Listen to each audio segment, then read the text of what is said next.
Hello and welcome to another video. My name is Peter and today I want to talk about it's tough, but we must try with love.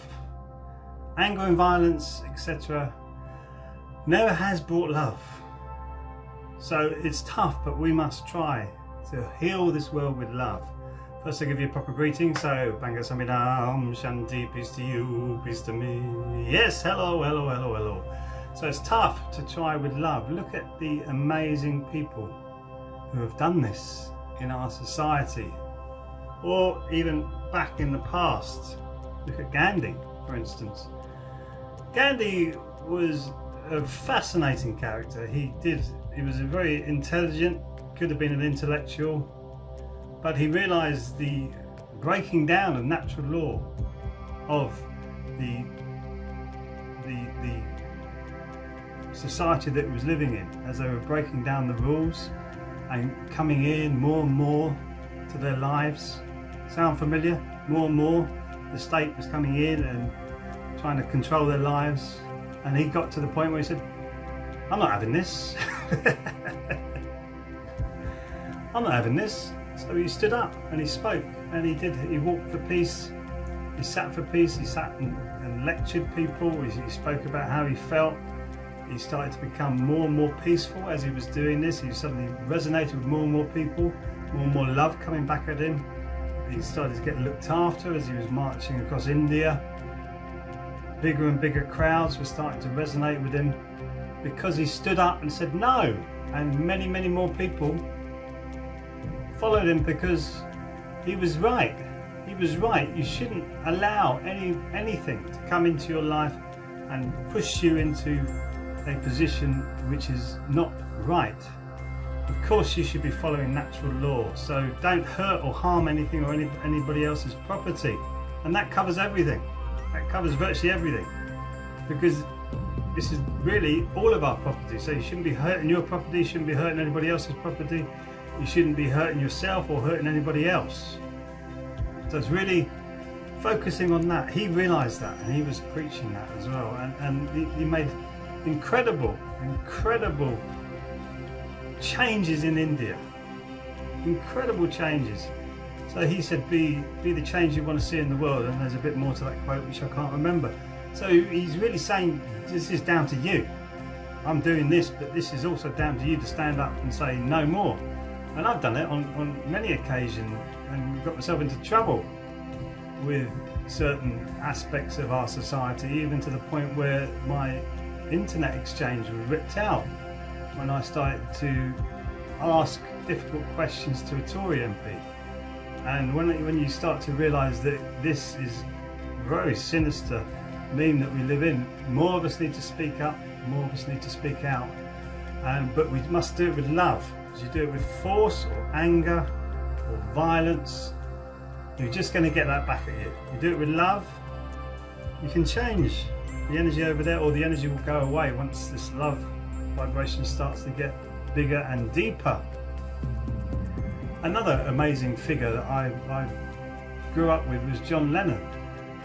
John Lennon was in a pop band. He realised that he didn't want to sing Love Me Do type songs anymore, and he wanted to write things about instant karma. They were hanging around with a lot of the mystics from India and learning about meditation and the Vedic scripts and all of those wonderful rich stories that we have from the ancestors of India. He learned all about that, and he started to pull away from what he was in. And some people say that there's a conspiracy about the Beatles. I don't actually go with that. I mean, we've got signs like this saying where there's 666 devil worshippers.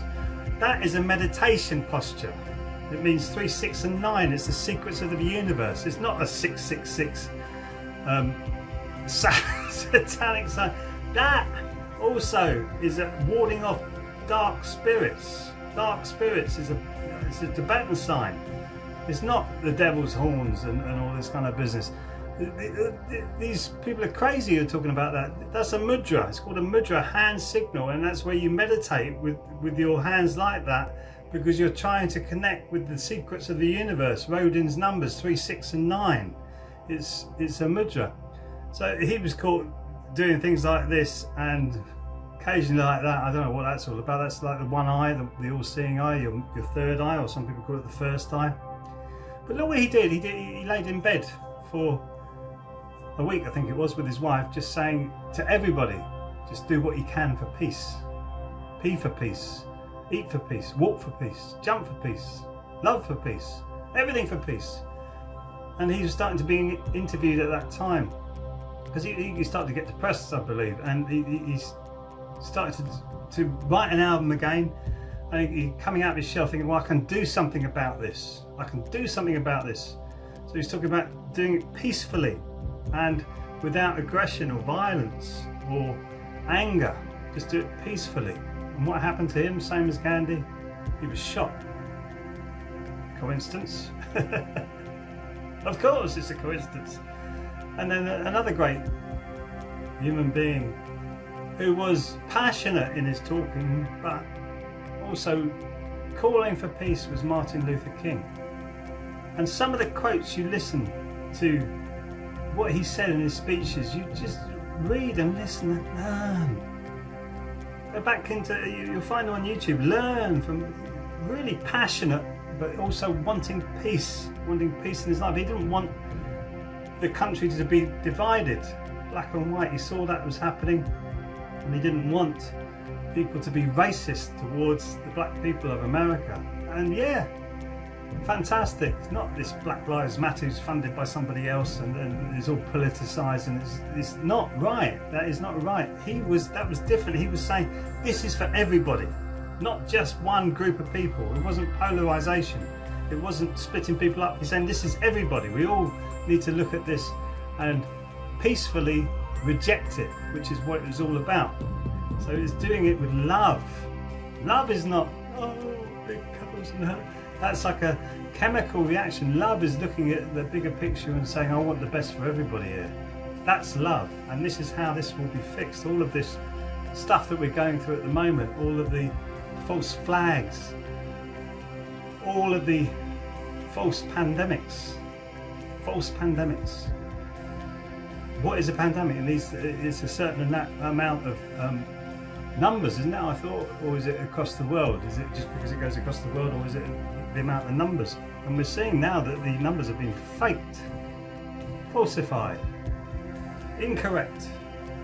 And there's a movement behind those false numbers that are pushing us into this 1984 straight Brave New World state that we're going to be living in soon if we don't stand up peacefully with love and say, no more.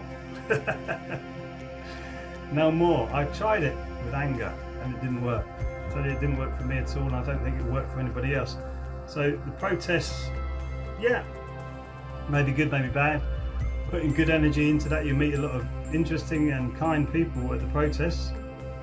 For that, there is no doubt. If you go to any of these protests, make sure you go to the right ones, because if you go into ones that are planned, there will be trouble. There will always be trouble.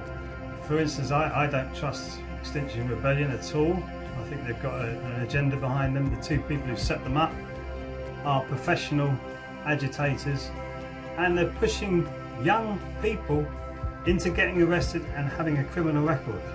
How bad is that? How bad is that? That is so irresponsible, and they don't speak up about any of the electromagnetic frequency problems that we have with this new technology of 5G coming in. I'm not talking about that, so that's all fine.